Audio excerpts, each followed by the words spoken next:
ఓం నమో వీరబ్రహ్మణి. జై వీరబ్రహ్మ జై గోవిందమాంబ జై. జై వీరబ్రహ్మ జై అచలానంద స్వామి జై. నా పేరు ఈశ్వరరెడ్డి, బ్రహ్మంగారి మఠం.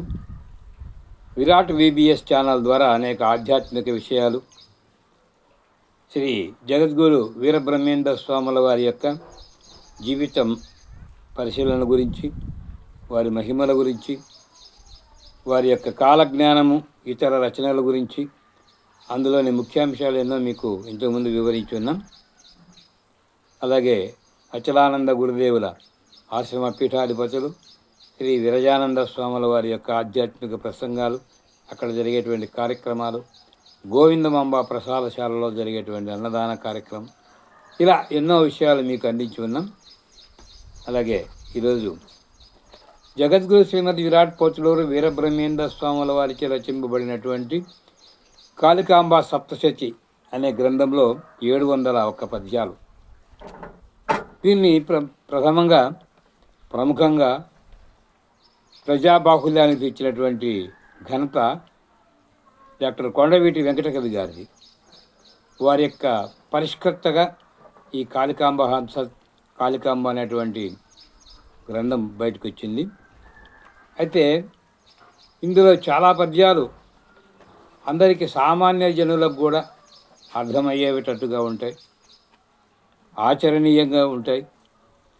అలాగా ఈ పద్యాలు 700ను కూడా సాగర్ గారని హైదరాబాద్ వాస్తవ్యులు విపులంగా వ్యాఖ్యానించి ఉన్నారు.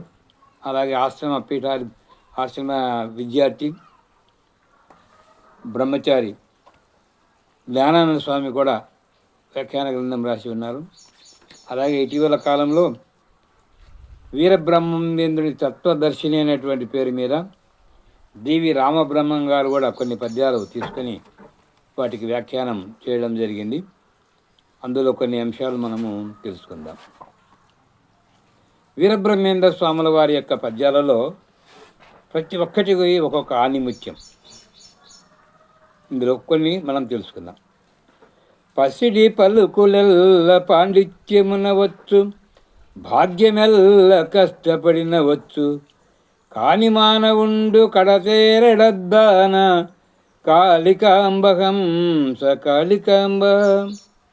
ఒక మంచి మాటలు, పసిడి పలుకులు ఎవరితోనైనా ముచ్చటించాలంటే నేర్చుకుంటేనో, గ్రంథ శోధన చేస్తేనో కష్టపడి సంపాదించుకోవచ్చు ఆ మంచి మాటలు వల్లెవేసి. అలాగే శారీరకంగా బాగా శ్రమ చేసి కష్టపడితే డబ్బు సంపాదించవచ్చు, ఆస్తులు సంపాదించవచ్చు, ఐశ్వర్యము రావచ్చు. కానీ ఈ జ్ఞానంతోనో ఈ ఆస్తులతోనో మానవుని యొక్క జీవితం కడతేరు కదా అంటున్నాడు వీరబ్రహ్మేంద్ర స్వాముల వారు. శాస్త్రం బాగా చదువుకుంటే పాండిత్యం వస్తుంది, చక్కని వాక్చాతుర్యం కూడా వస్తుంది. కానీ సత్పదార్థం ఏమిటో తెలియదు. ఎందుకంటే సత్పదార్థం శాస్త్రంలో ఉండదు కదా, మనలో ఉంది. మనలో వెతకడం మానేసి బయట శాస్త్రాలలో వెతికితే బ్రహ్మం ఎలా తెలుస్తుంది అని రమణ మహర్షుల వారు గారు అన్నారు. ధనము, శాస్త్రాలు రెండూ మానవుణ్ణి ప్రకృతిలోనే తిప్పుతుంటాయి. కానీ మోక్షనివ్వడానికి బ్రహ్మంగారు లలితమైన పదాల్లో ఇలా వర్ణించి చెప్పారు. వైదుష్యం విదుషాం తద్వద్భుక్తయే నతు ముక్తయే అని వివేక చూడమని చంపారు శంకర్ల వారు. వాక్చాతుర్యం, చక్కగా మాట్లాడగల నేర్పు, పాండిత్యము ఇవన్నీ భోగానికి హేతువులే కానీ మోక్షానికి కాదని అర్థం. మూఢజహీహి ధనాగమ తృష్ణాం కురు సద్బుద్ధిం మనసి వితృష్ణాం ఎల్లభసే నిజ కర్మోపాత్తం విత్తం తేన వినోదయ చిత్తం. ఒరి మూర్ఖుడా, ధనాశ పెట్టుకొని నీ నిజకర్మల ద్వారా ఎంత ధనాన్ని సంపాదిస్తావో దానితోనే సంతోషంగా ఉండు. ధనాన్ని మాత్రం ఎవరు వదలొద్దు, ఆశను మాత్రం వదలమని దీని భావం. అంతేకాదు, నిజానికి ధనం, వస్తువులతో వచ్చినటువంటి ఆనందం శాశ్వతంగా ఉంటుందా? అనిత్య వస్తువులతో ఆనందం అనిత్యంగానే ఉంటుంది. నిత్యమైనట్టి శాశ్వతమైనట్టి వస్తువు మాత్రమే అవధి లేని ఆనందాన్ని ఇస్తుంది అని పెద్దలు చెప్తుంటారు. అలాగే ధనం ఉంటే చాలు ఆనందాన్ని కొనుక్కోవచ్చని కూడా కొందరు అంటుంటారు. అందుకే ధనం కోసం అక్రమాలు, అన్యాయాలు, పాపకృత్యాలు చేసి సంపాదిస్తుంటారు. ఆ పాపపు ధనం మరణానంతరం వెంట రాకపోగా పాపము మూటలు వెంట కట్టుకొని తీసుకొస్తుంది మనకు. సామాన్యులు మరణిస్తారు, మళ్ళీ మళ్ళీ జన్మలు తెచ్చుకుంటారు. దీనినే పునరపి జననం పునరపి వనరం అంటారు శంకరుల వారు. ఈ జన్మలో ఎంతో కష్టపడి తన తెలివితేటల్ని ఉపయోగించి మోసాలతో ధనాన్ని సంపాదిస్తాడో దాంతో మేడలు మిద్దెలు కట్టుకుంటాడు.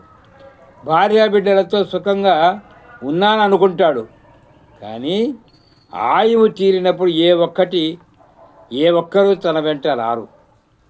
కాబట్టి పాండిత్యం వల్ల, ధనం వల్ల మానవుడు కడతీరదని తెలిసింది.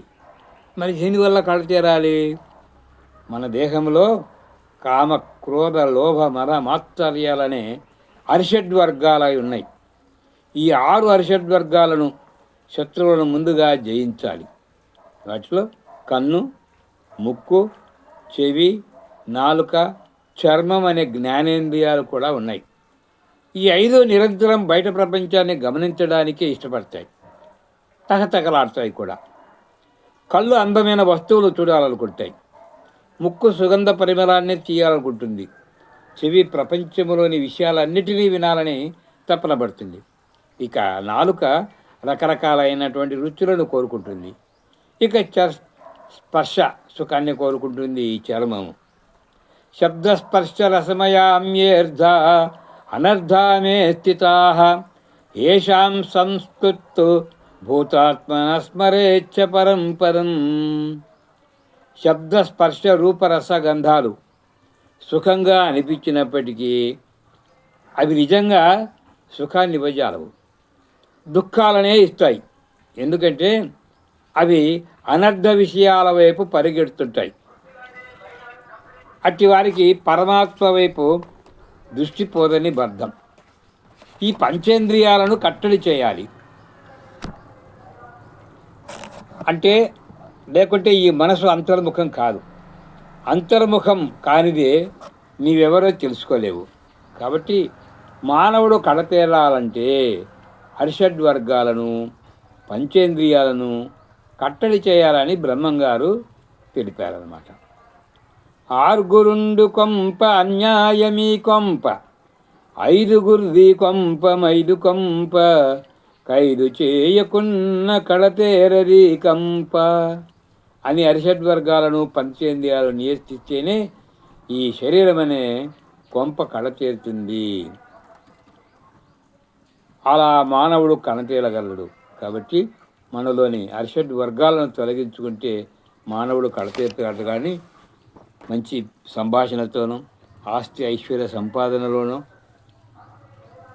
ఏది జరగదు. భగవంతుని చేరుకోవాలంటే భక్తి మార్గం ద్వారా జ్ఞానం తెలుసుకొని గురువును ఆశ్రయించి ఒక సన్మార్గంలో నడిస్తే మానవుని జన్మ కడతీరుతుంది అని వీరబ్రహ్మేంద్ర స్వాములు వారు చెప్పినటువంటి ఒక సరళమైన పద్యాన్ని ఈ విధంగా వివరించారు డివి రామబ్రహ్మం గారు. వారికి ధన్యవాదాలు తెలుపుకుంటూ ఈ ఛానల్ మీకు నచ్చినట్లయితే సబ్స్క్రైబ్ చేయండి, లైక్ చేయండి, ఇతరులకు ఫార్వర్డ్ చేయండి.